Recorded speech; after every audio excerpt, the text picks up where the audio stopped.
nada, muito prazer, eu sou a Mai, sejam muito bem-vindos a mais um vídeo no canal Estante de Crimes. Se você é novo por aqui, se inscreva no canal, deixe o seu like, compartilhe esse vídeo nas suas redes sociais para me ajudar no engajamento e para trazer gente nova pro canal.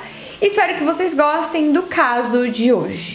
Regina K. Walters, ela nasceu no dia 5 de maio de 1975 e para que a gente possa entender o caso, eu preciso começar falando um pouco sobre a Regina. Ela é de Pasadena, no Texas. Era uma adolescente que deixou abandonar a sua vida para ir viver com seu namorado.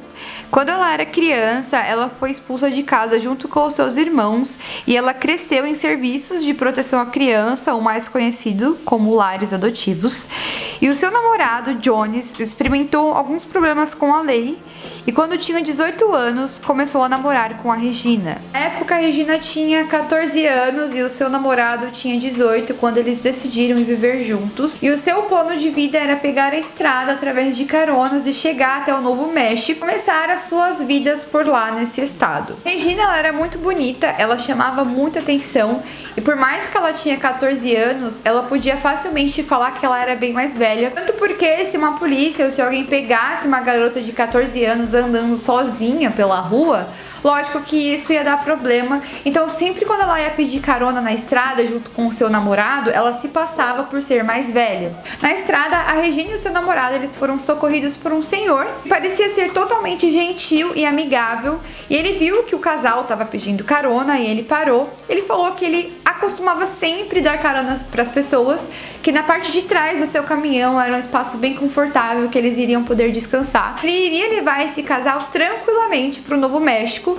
então o casal achou que seria uma boa ideia realmente entrar dentro do caminhão daquele homem. Posteriormente, pulando um pouquinho para frente desse dia que ela pegou carona, a família da Regina começou a receber umas ligações bem estranhas. Ela começou a receber ligação de um homem que dizia que estava com a Regina. Como eu falei, ela foi abandonada em lares adotivos, mas ela tinha contatos que supostamente seriam responsáveis por ela porque ela era menor de idade. Esse homem, ele disse que estava com a Regina, que tinha sequestrado a Regina e que tinha mudado as características físicas dela, que tinha cortado o cabelo dela e que em algum momento ele ia matá-la. Um mês depois que a família da Regina começou a receber essas ligações, um fazendeiro em Illinois, ele foi até a sua fazenda para colocar fogo porque ele queria colocar à venda a propriedade. Só que ele ligou para a polícia porque ele tinha encontrado um corpo que parecia ser de uma mulher. Quando a polícia chegou até o local, tudo indicava que era o corpo de uma menina, mas não dava para identificar por conta do processo avançado de decomposição. Ao analisar o corpo da jovem, eles viram que além de abusada sexualmente, suas partes íntimas foram raspadas,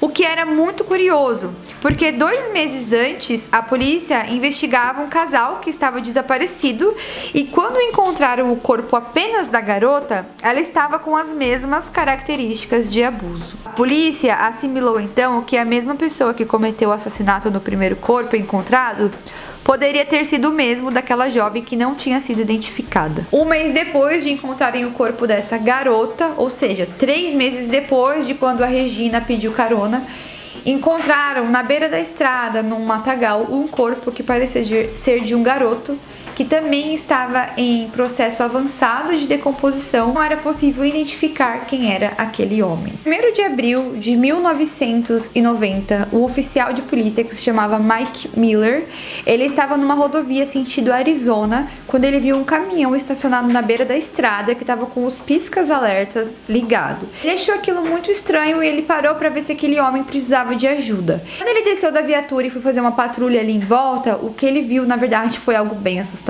Ele viu que a parte do motorista estava vazia. Quando ele abriu a porta de trás do baú do caminhão, o que ele pegou foi uma garota nua, totalmente machucada e ensanguentada, algemada, e um homem abusando dessa mulher sexualmente. Ou seja, esse homem foi pego no flagra. Ele tentou de todas as formas sair daquela situação, mas a mulher estava desesperada. Eu acho que nem tinha como ele tentar falar alguma coisa que não fosse um crime ali que ele estava cometendo. Então, sendo assim, ele foi detido e preso. Ao examinar aquela mulher, eles viram que as partes íntimas daquela mulher tinham sido raspadas, assim como o cabelo daquela mulher tinha sido raspado. E como o caso daqueles corpos que eles encontraram daquelas garotas foram alguns anos anteriores, anteriores, foram nos anos 80, eles assimilaram que podia ter alguma coisa a ver com aquelas duas meninas que eles tinham encontrado antes. Ao perceber que existia uma conexão e um padrão entre crimes, eles conseguiram um mandado de busca para a propriedade desse caminhoneiro.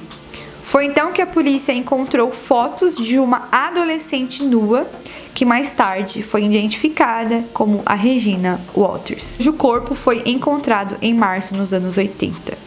Também estavam presentes fotos de outras mulheres, cujo corpo foi descoberto em outubro do ano anterior. Agora eu vou falar um pouco pra vocês sobre quem era esse homem. O nome dele era Robert, ele nasceu no dia 22 de novembro de 1945 e ele ficou conhecido como o assassino da parada de caminhão.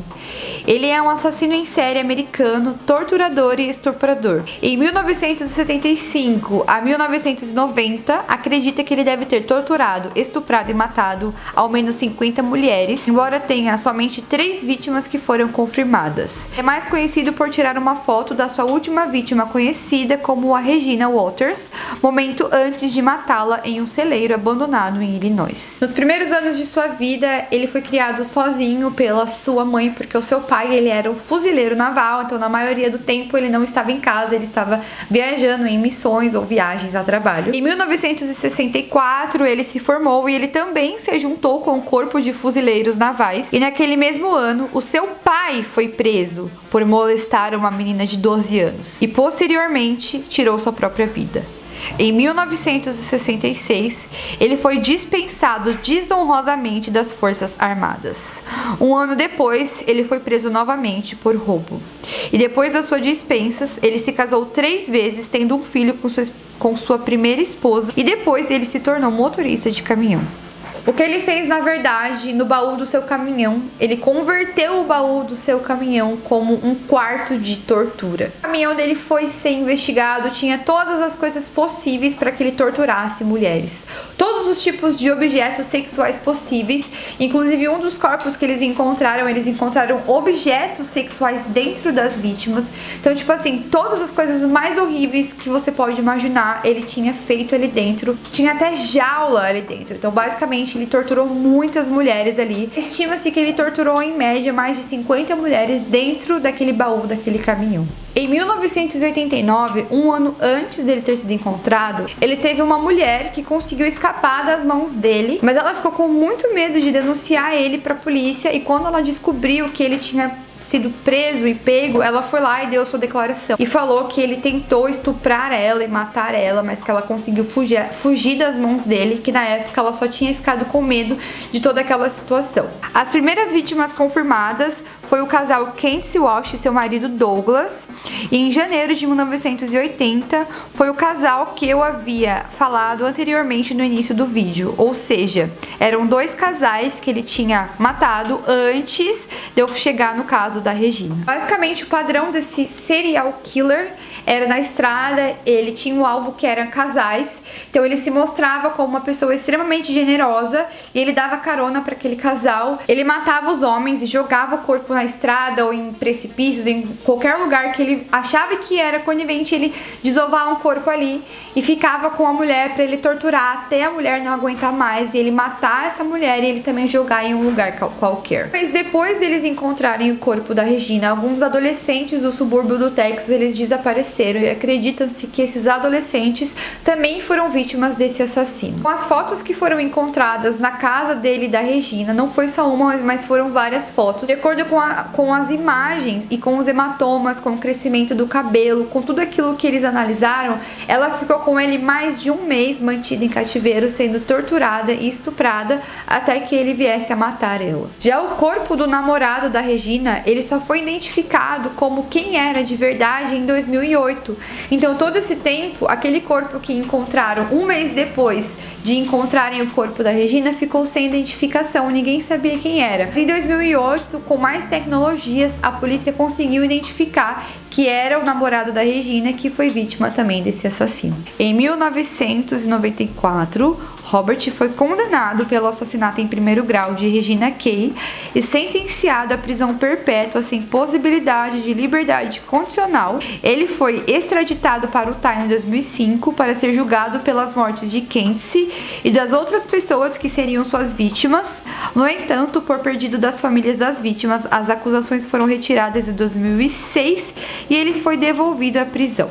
Ele se encontra preso até hoje e ele vai ficar lá até ele morrer. E ele ficou conhecido como o assassino da estrada, o caminhoneiro assassino, e foi considerado também um serial killer, não muito conhecido, mas o caso ficou famoso por conta da imagem que foi divulgada nas mídias, da última imagem da Regina viva, que é a imagem que eu mostrei aqui pra vocês. E por conta dessa imagem, ele acabou sendo conhecido como o serial killer da estrada. E esse foi o caso de hoje, mais uma vez falando que esse caso foi indicação de um seguidor lá do Instagram Estante de Crimes.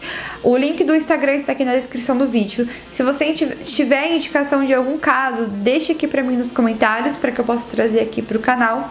E foi esse o caso de hoje. Se você é novo por aqui, se inscreva no canal, deixe o seu like, compartilhe esses vídeos nas suas redes sociais. Um beijo pra vocês e até o próximo vídeo. Tchau!